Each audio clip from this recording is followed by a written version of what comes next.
Do you love Noah Kahan like I do? Do you think it's impossible to love this man anymore? Well, this video might just prove you wrong. That's impossible! Let's get into it. We'd like to know a little bit about you for our file. Welcome back to the fastest growing channel in this studio right now. I'm the only one in the studio right now. My name is Paul Collins, and this is The Artist Project, the series where I share what I learned from a deep dive on a musical artist. This episode is about Simon and Garfunkel, who are regarded as perhaps the best folk duo of all time. I'll be diving into their influence on folk music today, especially for artists like Ben Howard and Noah Kahan. Let's start with a Simon and Garfunkel crash course. Slow it down, you move too fast. Paul Simon and Art Garfunkel grew up together in Queens, New York, attending the same elementary, middle, and high school. They started writing music together at a young age. Doo-wop music was kind of big at the time, so they styled themselves off the Everly Brothers, who were their idols. They recorded their first song, Hey Schoolgirl, in 1956 at the age of only 15. They started playing under the name Tom and Jerry, and Hey Schoolgirl ended up on the radio. They made about $4,000 from that song, which is worth about $46,000 in today's money. Could you imagine if you and bro were just casually walking around with $46,000 to your name at 15 years old? Insane. After graduating high school, the two split ways as Paul Simon went to study English at Queens College, while Art Garfunkel unironically studied art history at Columbia University. Simon actually released a single, and that made Garfunkel mad. And then Garfunkel went and wrote his own song and produced it as well.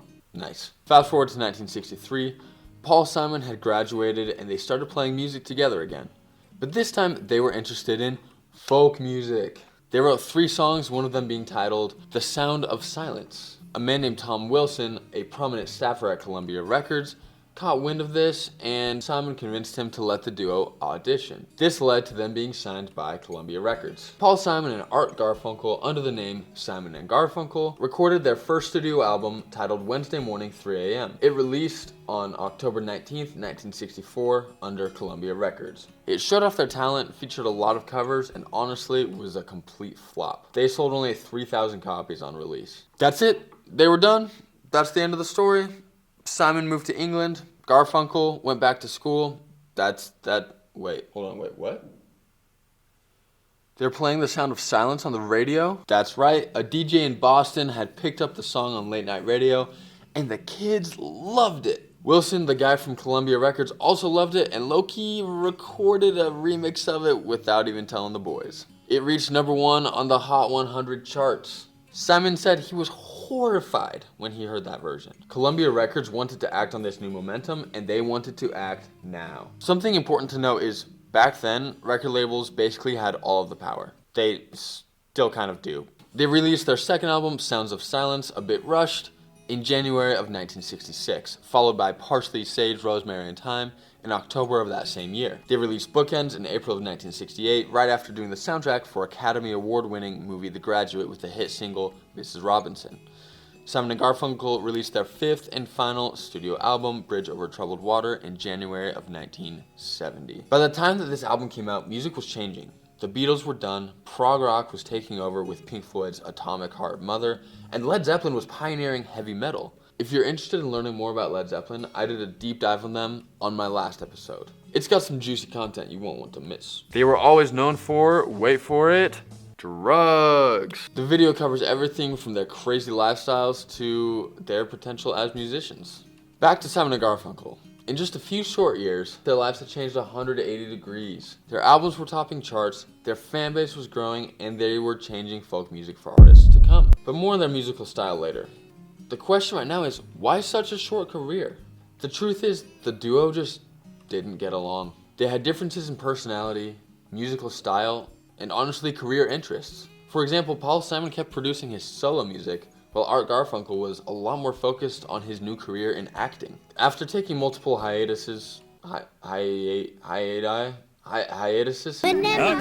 don't hurt yourself. they decided Bridge Over Troubled Water, which was actually the best-selling album of all time at the time, would be their last studio album together. They played the occasional reunion concert, including a massive one in Central Park in 1981 for roughly 500,000 people. That's insane. Anyways, they're still not necessarily best friends. They went their separate ways and just kind of lived their own lives in peace. Now, you're probably wondering at this point, what does this have to do with Noah Kahan? To explain that, let's jump into my experience listening to Simon and Garfunkel. Simon and Garfunkel have been a favorite of mine since I was a kid, when I mostly just listened to the best of Simon and Garfunkel. Freshman year of college, I actually dressed up as Paul and Art with my roommate to recreate the album cover. It wasn't even Halloween. I didn't even dress up as Paul, even though that's my name, Paul. Paul of all trades. Like and subscribe, comment below. So I listened to all of those studio albums in about a 10-day span at the beginning of 2023. I low-key did the same thing for Noah Kahan like just a few months ago. If you're interested in a Noah Kahan video, let me know in the comments. I'd love to hear from you. Anyways, if you listen to Simon and Garfunkel's 5 studio albums just like I did, it's very clear to see their music evolve. Simon's songwriting ability, their harmonizing, and the material that they're writing about. I worshipped these songs growing up. Not only me, but also a man named Ben Howard. Ben was part of a wave of folk music in the early 2010s with bands like Mumford & Sons and the Lumineers. He references Simon and Garfunkel as one of the artists his parents would play for him as a kid. His 2011 album, Every Kingdom, was heavily influenced by their playstyle as well.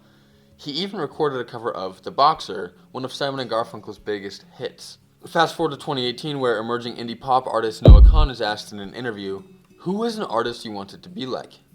Here's what he said. "There are a few, but there is one.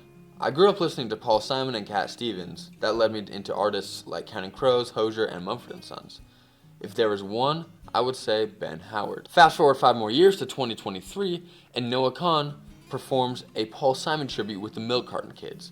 Seems like Noah Kahan loves Paul Simon, and so do I. What is it that made their music so lovable? Beyond Simon and Garfunkel's incredible harmonies and ability to write melodies, one of their greatest defining features was their introspective lyrics and poetic imagery. Their lyrics are meaningful on a deep level.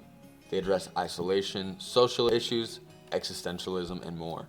For example, on America, they sing, "Kathy, I'm lost, I said, though I knew she was sleeping."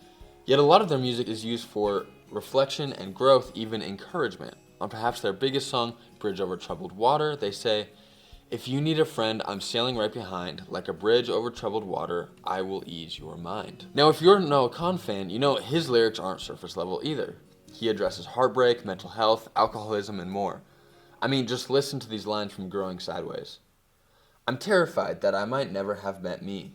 Oh, if my engine works perfectly on empty, I guess I'll drive." Noah Kahan also shares Bridge Over Troubled Water sentiment when on Call Your Mom he says, "Oh dear, don't be discouraged. I've been exactly where you are." Kahan's ability to connect with his fans on a personal level is what draws me and so many people to him. And it's what makes his songwriting so powerful. And honestly, Simon and Garfunkel were essential in setting that precedent. Folk music really allows us to connect, so let's jump into my recommendations of what Simon and Garfunkel music I think really encapsulates that idea. Hear my words and I might teach you. If you're just looking for some of their biggest hits to listen to, I would recommend The Bridge Over Troubled Water, The Sound of Silence, and Mrs. Robinson from The Graduate. If you want to look at some of my personal favorites, I would look at Bleeker Street, Kathy's Song, and The Boxer. If you want an entire album to listen to, A Bridge Over Troubled Water really is the culmination of their ability as artists. Like I said, their greatest hits, Best of Simon and Garfunkel, is great as well. That's what I grew up on. A great live album is actually the live version of that concert at Central Park where they had 500,000 people there. Pretty cool. You know, Noah Kahan's emergence over the last few years isn't really an anomaly. Artists like Phoebe Bridgers and Zach Bryan have quite a big influence from folk music as well, though they do play slightly different genres. People love these artists because of their ability to connect with them on a personal level through their lyrics and how meaningful the music is. Folk music seems to come in and out of the mainstream through waves. You know, you can look at a wave of Ben Howard, Mumford & Sons, Lumineers about 10 years ago leading to Noah Kahan. You can look at Woody Guthrie in the 40s leading to Bob Dylan's emergence in the early 60s. One of those waves just happened to start with 2 boys who met in elementary school and started playing doo-wop together. Who would have known these boys over 70 years ago would have changed the world so much? Thanks for watching, like and subscribe, and I'll see you in 2 weeks where I'll be discussing an artist more on the pop side of folk and how their influence is so underrated. Also, comment below what genre of music you think is gonna kind of emerge next. My name is Paul Collins, and this is The Artist Project. La la la, la